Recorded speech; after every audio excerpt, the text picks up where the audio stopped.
সুপ্রিয় দর্শক কেমন আছেন? চলে আসলাম এইমাত্র পাওয়া আগামীকাল খুবই গুরুত্বপূর্ণ ঘূর্ণিঝড়, ঝড় বৃষ্টি, শিলাবৃষ্টি, কালবৈশাখী ঝড়, বজ্র বৃষ্টি এবং আবহাওয়ার খবর নিয়ে। দর্শক আজকে ভিডিওতে জানিয়ে দেবো আগামীকাল 24 ঘন্টায় কেমন থাকার সম্ভাবনা রয়েছে বাংলাদেশে 8টি বিভাগে 64 জেলা আবহাওয়া পরিস্থিতি, এবং আরও জানিয়ে দেবো পশ্চিমবঙ্গে কোথাও কোনো বৃষ্টিপাতের সম্ভাবনা আছে কি না। দর্শক আপনি যদি আমাদের চ্যানেলে নতুন দর্শক হয়ে থাকেন তাহলে চ্যানেলটিকে সাবস্ক্রাইব করে পাশে থাকা বেল আইকনটি অন করে দিন।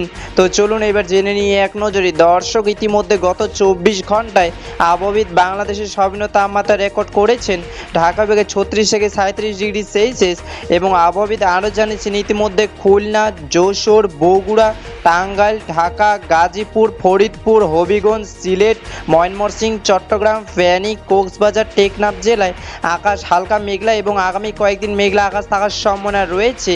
এবং পশ্চিমবঙ্গে আবহাওয়া দপ্তর সর্বনিম্ন তাপমাত্রা রেকর্ড করেছেন কলকাতা 35 থেকে 36 ডিগ্রি সেলসিয়াস, এবং পশ্চিমবঙ্গে কলকাতা, বীরভূম, বাঁকুড়া, পুরুলিয়া, আসানসোল, হলদিয়া, আরামবাগ, বর্ধমান কয়েকদিন মেঘলা আকাশ থাকার সম্ভাবনা রয়েছে।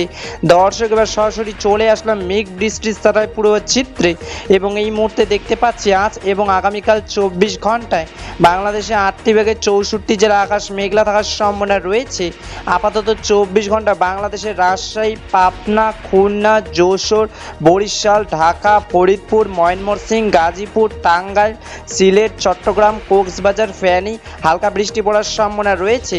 এবং পশ্চিমবঙ্গে মুর্শিদাবাদ, বোলপুর, আসানসোল, খড়গপুর, কলকাতা, হলদিয়া হালকা বৃষ্টি পড়ার সম্ভাবনা রয়েছে।